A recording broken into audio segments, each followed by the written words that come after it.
Welcome to the Jonathan Van Bilsen Show, featuring lively, in-depth conversation with compelling guests from our community. And here is our host, Jonathan Van Bilsen. Hello and welcome. What do you call a broadcaster, a columnist, a master of ceremonies, a professor, and a journalist? Stay tuned after these messages and meet today's guest.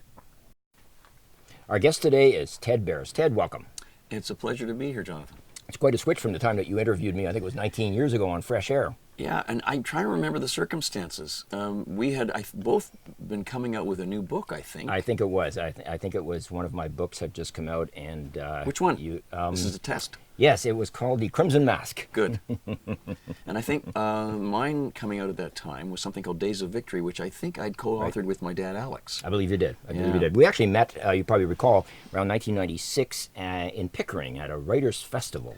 I do. In fact, your dad was there, if I'm not mistaken. That's right. Those are great days. I want to delve a little bit into your past. You were born in Ontario. You lived in Alberta. You lived in Saskatchewan. You lived on a farm in northeast Durham. How did you manage to travel to all those places in your youth? Well, I think I made the decision, as I was following in my dad Alex's footsteps, to become a freelancer, which, I mean, today they call it the gig culture or high-risk occupations.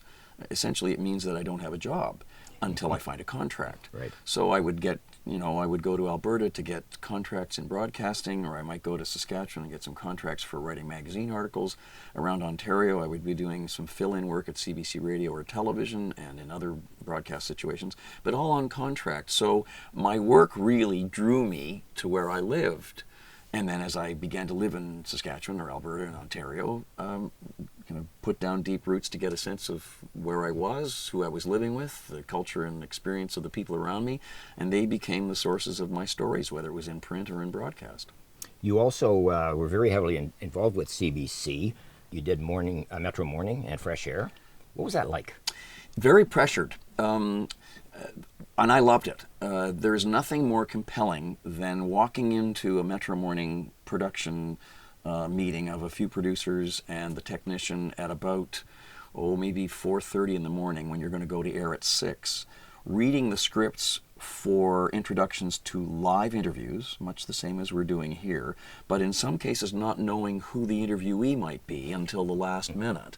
And then knowing that when you did the interview, whether it was for Metro Morning or the Ontario Morning Show or Fresh Air on the weekends, I had to fit that interview into a slot of about 4.5 to 6 minutes. Right.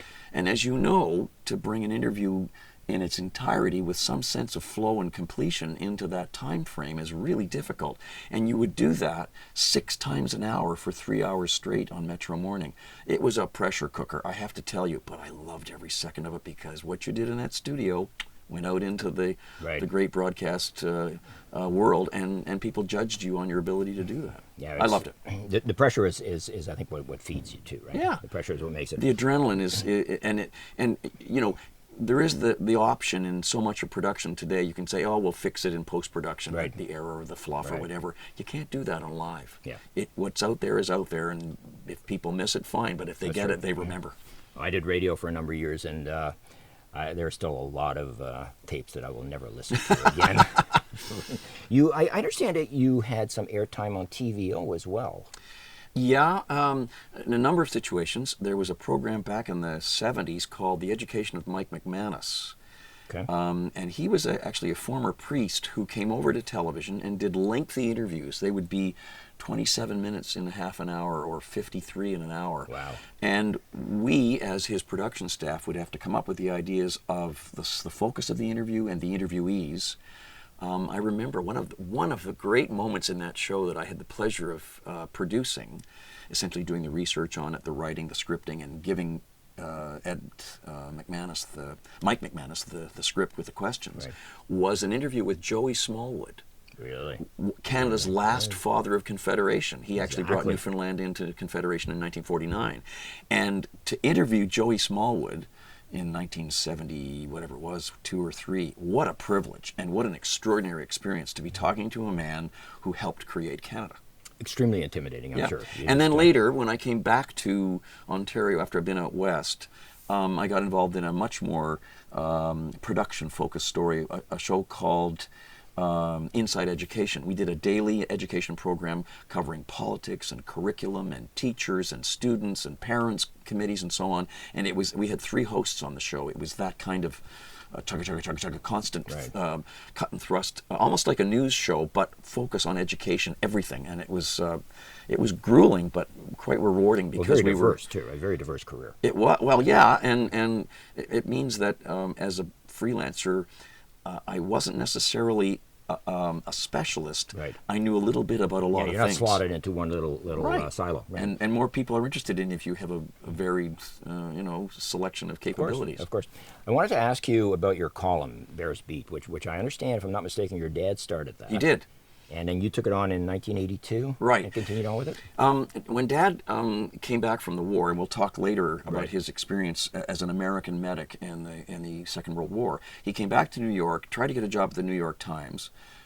They said that the lineup is very long, Mr. Barris, you're not going to get a job here. And he then started writing freelance for the Globe and Mail from New York. They liked his stuff. They offered him a job. He came to Toronto, and he started as a GA, which is a general assignment reporter. He covered a lot of different things, crime stuff, courts, some entertainment, which is what he loved. Right. And then eventually they gave him a column called the Barris Beat. So are we talking in the 60s here? No, we're talking the late 40s. Okay. And then from the Globe and Mail, he moved over to the Toronto Telegram, which is long gone. Right. And it too had the Barris Beat as a featured columnist's slot. And it became very popular. Dad would always wear his fedora, and his world was show business. Right. He knew entertainers when they came to town. I'm talking about jazz musicians, singers, dancers, comedians, theatrical people. Any of the American big stars who came to town, he'd go down to the Imperial Room and at the Royal York and watch them and interview them. But he also paid strong and I think very important attention to Canadians who were starting out as entertainers.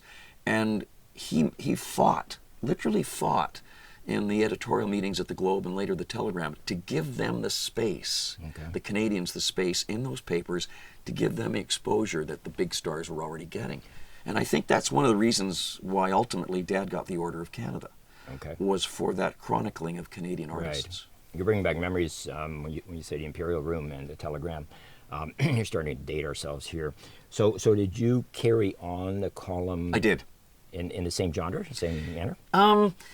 Not really. Dad's was a kind of a catch-all column. Right. It was, last night I went to the Imperial Room, and I also caught so-and-so at the Town and Country. Right. And it was kind of a show business bits and pieces.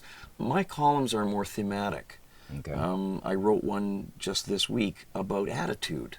Okay. My focus being on, too often today, people make decisions about the way they look and the way they appear to be, and they present themselves with an attitude that really isn't honest. Right. And I suggest that it's partly the selfie that's done this. We've all this inward focus on us, or me, instead of looking at maybe offering a listening ear or an interest in other people. Right. Anyway, that's just one theme. And so the column, which is 850 words a week or less, and I have to bring it in that time frame, and it's got to have some connection to the town. And so, because I live in Uxbridge, I very often draw on situations that I've found in the town. Yeah, I mean, I wrote one that's 400 words, and it starts out about 900 words, and I have to chop it down, right? Because it's much easier to write more than it is less. Absolutely, it's tougher to write less. But it's a great opportunity to actually write a lifestyle-type column about what you really want to write about, which is a lot of fun. Yeah, and when you're given free rein, as I have been, and you have been, because you're of your experience, you can pick anything, as long as you can hang it together and make it work. Well, there have been a few that they haven't published. We won't get into that.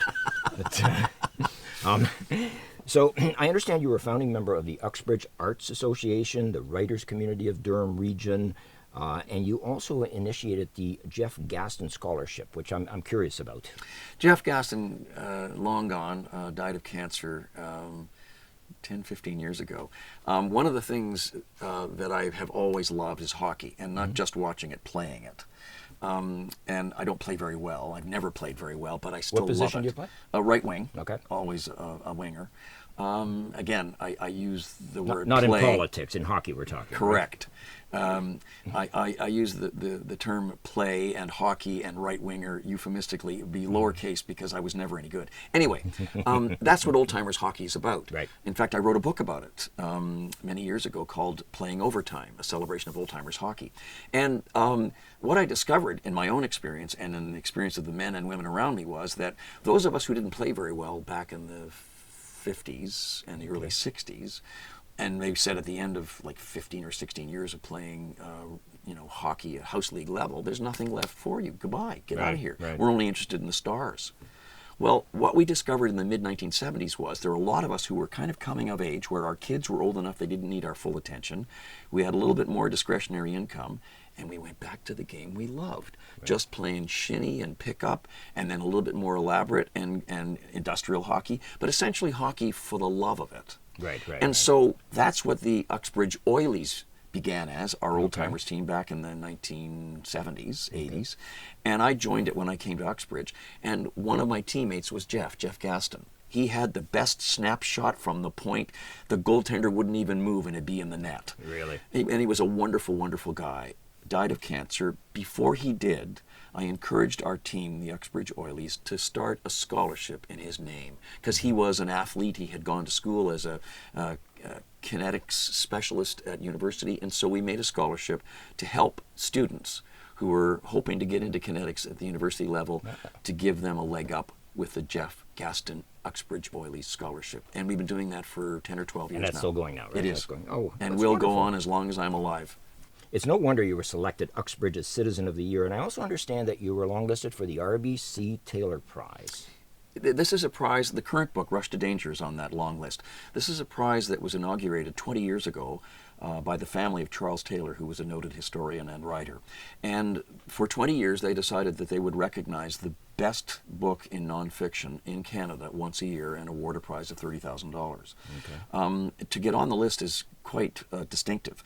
The submissions, there are 155 books this year in the long list. I made the long list, which is the shorter of the long lists, of 12 books. And it's a very difficult list to get on. I'm honored to have been there, to have even come this far, that the book gets that much attention. And my publisher said, Ted, remember, this is a prize that recognizes not just the good history and the good storytelling, but the good writing. Right. That makes me proud. Well, congratulations. It's very well deserved. I mean, your books are fantastic. We are going to take a break. When we come back, we're going to talk about Ted's new book, Rush to Danger. Welcome back. Our guest today is Ted Barris, broadcaster, professor, journalist, and author. Ted, welcome back. It's a pleasure, as always. Thank you. I wanted to talk about your latest book that just came out called Rush to Danger, Medics in the Line of Fire. Fantastic read. Thank you. I'm curious how you settled on this subject. What started it? Well, as you know, this being book 19 and half or better than half being military books, I've interviewed a lot of veterans, probably between 6,000 and 7,000 veterans. Wow, I did not know that. And in all the years that I've been doing these military books, some of the voices that have sat on my collection of interviews silent for a long time have been nurses and surgeons and stretcher bearers and ambulance drivers and dentists, all of those military medical positions. And suddenly the voices got rather loud, calling in a way to have me do something with them. And I'd also long wanted to do a story of my dad's experience. My dad was born in New York City. When the war came to the United States in December 41, his draft notice came up about a year later. He showed up at the draft office having filled in the forms, not particularly keen to be an infantryman because he wasn't crazy about bearing arms, so they made him a medic. He had zero, I mean no, medical experience. Really? And so they streamed him into medics anyway. So he went off to Kansas and trained in first aid and anatomy. Well, anyone who's a real Army medic would tell you that first aid and anatomy do not a medic make.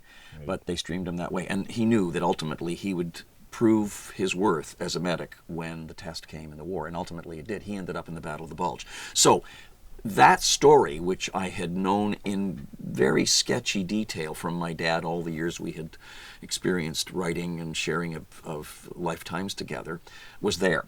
But when he died in 2004, I realized I had to go further, and I went to the States and I found more records and background and people who knew him in the Army, who had actually served with him, and that was the spark for Rush to Danger. But one last detail on that. I realized my dad's story, Alex's story, was not the whole book.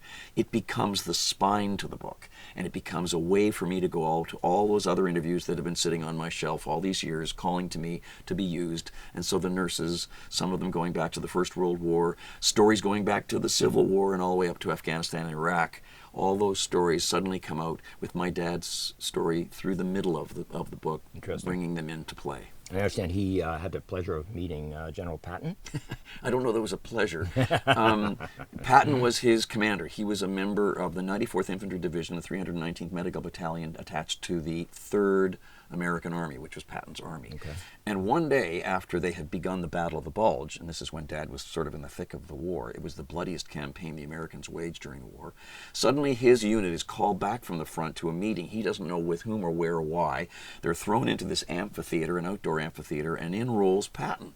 And he tears a strip off his regiment for having the highest non-combat casualties.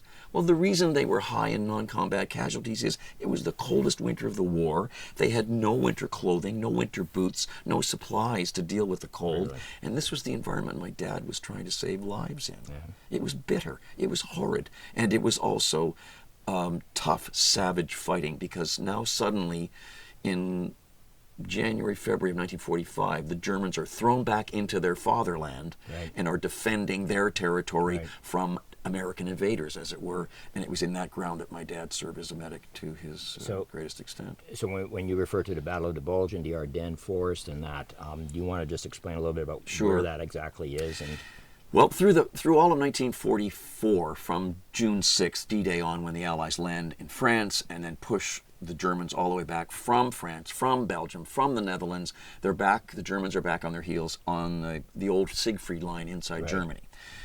Hitler comes up with this plan to break out of that and to thrust the German army across Belgium to Antwerp, cut the Allied invasion in half, and drive the Allies into the sea. That's essentially was the plan. And they made it some 150, 200 miles towards Antwerp. But it was that battle of the bulge in the line that Canadians and British and American soldiers waged through that winter and caused such horrific casualties in pushing the Germans back into Germany. the book is compiled with stories of medics ranging from the Civil War right up through to Afghanistan and all the heroism. There's a particular reference to a Major Jonathan Letterman, who you refer to as the father of battlefield medicine. Tell us a little bit about him. He was a real maverick in the sense that in the Civil War, military medicine was essentially performed by quacks, people who had no ability whatsoever, but volunteered to be surgeons and took great pleasure in hacking off limbs with amputations and allegedly dealing with lacerations and horrific wounds. Jonathan Letterman realized that the Union Army was going to fail if it failed its wounded. And so he invents, essentially, the first field ambulance at a place called Fredericksburg in December of 1862. This is the first example of a field ambulance, which was a wagon, but not just a meat wagon. It was essentially a wagon that would attend to wounds. And the statistics at Fredericksburg were horrific. The Union Army comes across the river in an attempt to take a Confederate position and loses something like 10,000 casualties in the first day. Wow. You know, it's that horrific.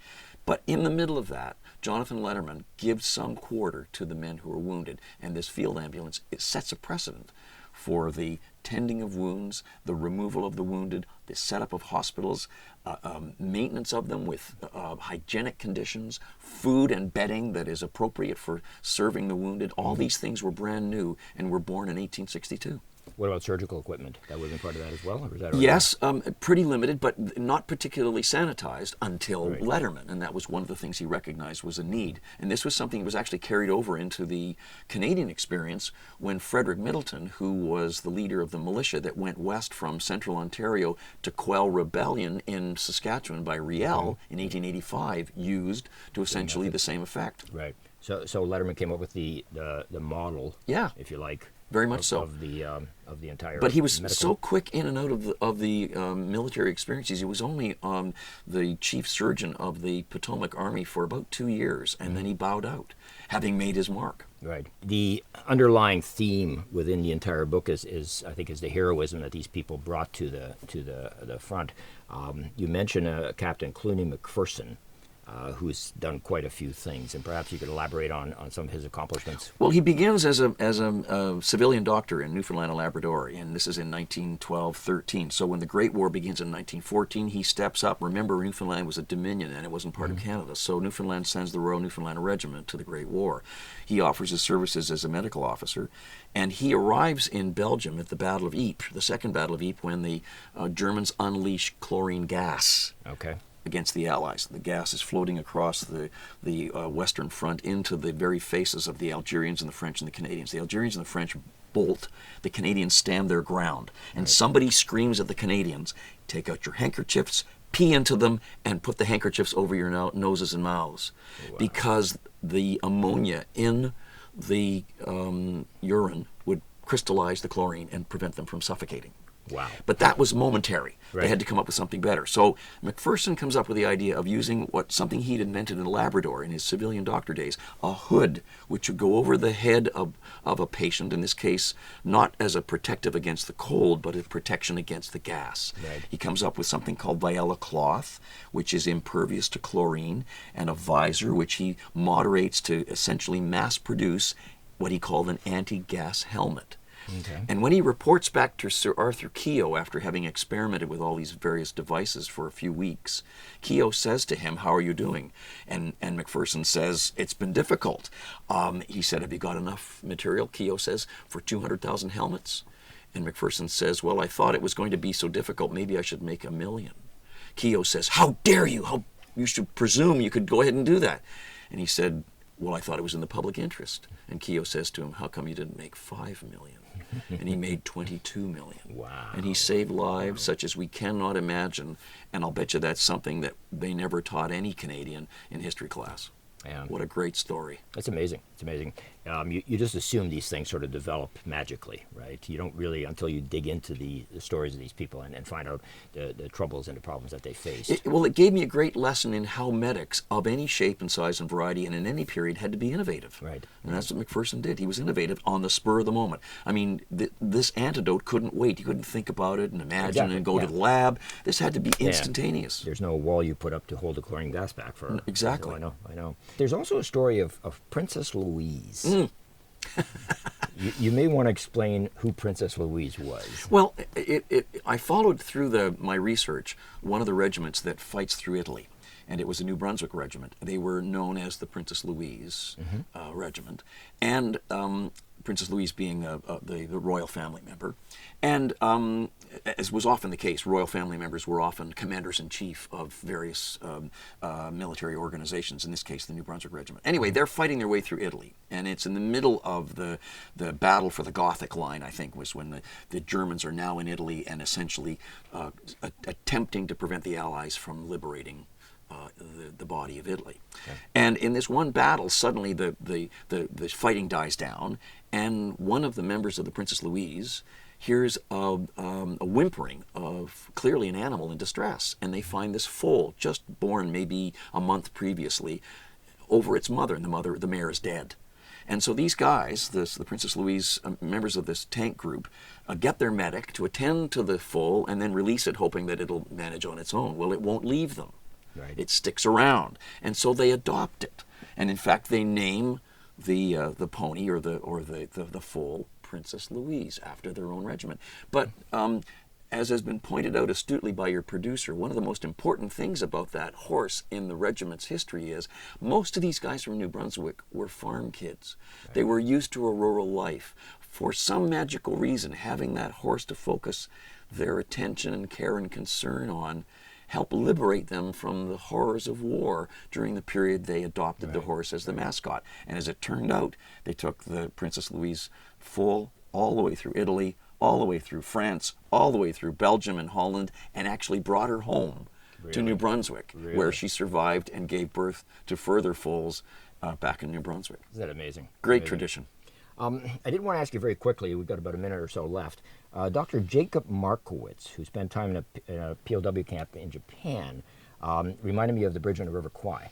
Well, in fact, the movie, The Bridge on the River Kwai, is based on the story of the Death Railway. This is the railway that the Japanese were building through the jungles of Burma. And they got the POWs from those captured in Southeast Asia when the Japanese Imperial Army took over Singapore and Hong Kong and so on. All these POWs are up this railway line building the bridge. Right. And in effect, the story of the movie rather dramatizes and plays with the facts, plays loose with the facts. Right. One of the facts that's important is the fact that the doctor in the POW camp was not a Brit. He was a Canadian, Jacob Markowitz. Okay. And what's extraordinary was, with virtually no tools, no medicine, he attends to 9,000 prisoners in the jungles of Burma on the Death Railway, and essentially behind that curtain of silence, because they were lost in the Burma War for the 3 years that this went on until they came out of the jungle liberated.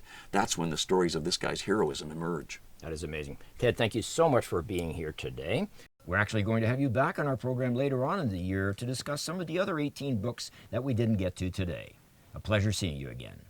And thank you all for joining us. Please tune in next month when we turn our attention to art with two guests, art patron Kent Farndale and sculptor Tyler Briley.